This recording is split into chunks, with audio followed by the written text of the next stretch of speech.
What's up mga boss? Welcome po sa aking YouTube channel, Rich Moto. So for this video mga boss, papalitan na po natin ng clutch lining itong ating binubuong Motorstar 155 ano. Third part na po ito ng video. So yan po, papalitan na po natin siya ng bagong clutch lining. Let's go. So yan po, tinatanggal na po natin yung clutch side niya, no, yung spring. So gamit lang po yung 10mm na bolt yon na socket or T-wrench, no. Tapos dyan po sa oil cap nya may castle nut po yan. Gamit lang po tayo ng castle wrench. So yan po, pitik po yan. Pakaliwa lang din po yung pagbaklas nya, no. So yan po.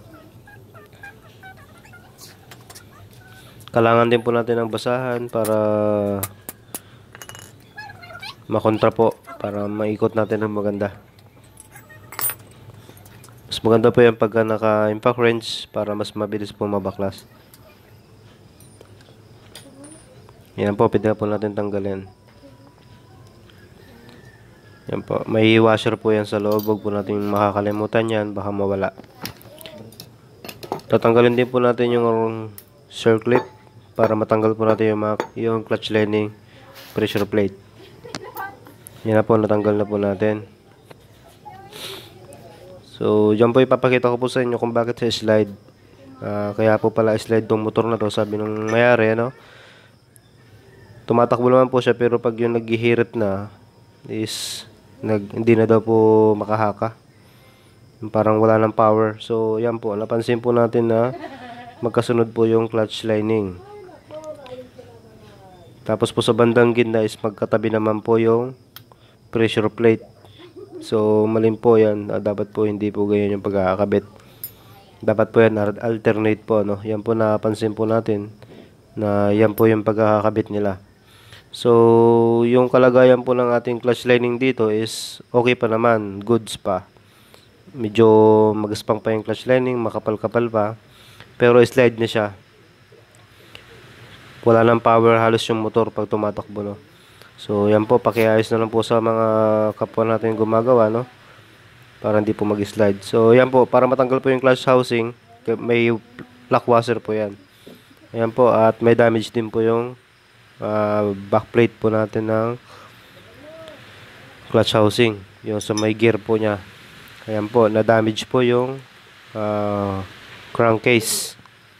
So, siguro po, dahil po sa pagkakabit ng maling clutch lining, no, yung pagkakabit po nila, dahil kaya nangyari po siguro yan. So yun lang po yung nakikita natin na dahilan, kasi po hindi naman siya maalog yung housing, ano. So yan po, pwede natin ibalik at wala naman po itong remedyo magagawa. So ayan, dako na po tayo dito sa clutch lining, no, pagkakabit. Ibabad po natin sa langis or basahin po natin ng langis yung bagong clutch lining bago po natin siya ikakabit, ano, para po hindi po siya masunog pag under, kasi po pag under po niyan, iikot na po yan, is magkikis-kisan na po yan. So dapat may langis po na nakalagay. So ayan po, mauna po ang clutch lining, susunod ay clutch pressure plate. Alternate lang po yan, lining, pressure plate, lining, pressure plate.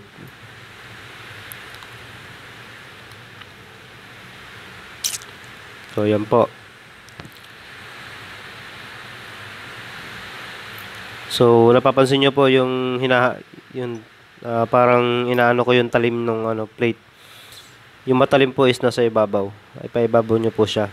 So, yan po.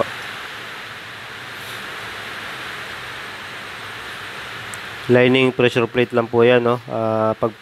Pag ano po, wag po natin pagtatabihin yung lining or pagtatabihin yung pressure plate, kasi po may epekto po yan sa performance. So yan po yung ating pagkakabit, ano. So pasensya na po kung nakakarinig kayo na medyo maingay at umuulan po dito sa amin, bagyong Christine. So ito po, nabalik na po natin. Pwede na po nating isalpak yan. Ipapantay-pantay lang po natin para mabilis natin siyang maipasok. Ito po, pasok na po natin yan.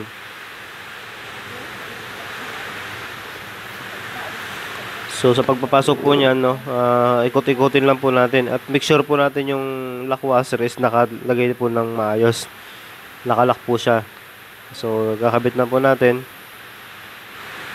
Yan po.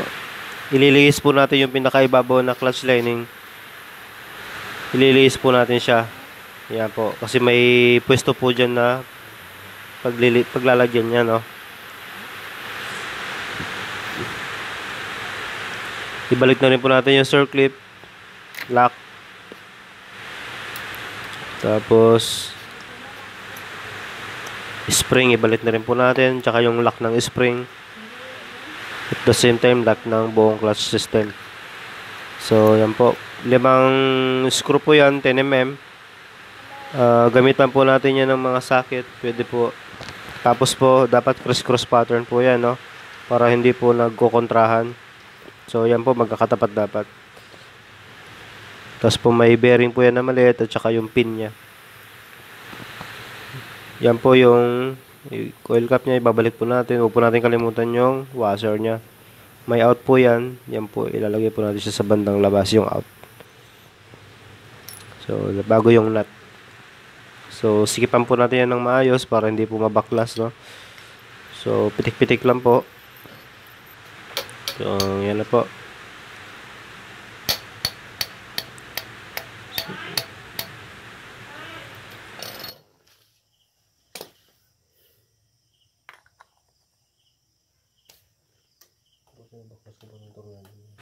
So, yan po, naikabit na natin, ano.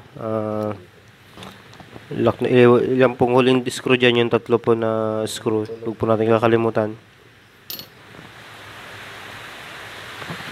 So, kung hindi pa po na kayo nakasubscribe mga boss, please consider subscribe na lang po para ma-upgrade, matulungan po natin yung YouTube channel. Makapagbigay pa po ako ng mga idea, tips sa inyo sa pagbubuo po ng motor.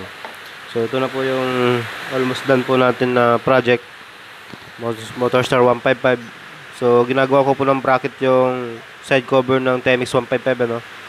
So, yan po. Para, yan po yung gusto ng may-ari, para maganda daw pong tignan. Pati po yung tangke, kakabit natin po natin, no. Ayan po. So, almost plug and play lang naman po yan. Maliban lang po sa side cover. Talagang wala pong bracket. So, dapat po weldingan ng bracket. Pero ako is, i-rebit ko na lang po yung aluminum plate. Yan po. Almost done na po siya.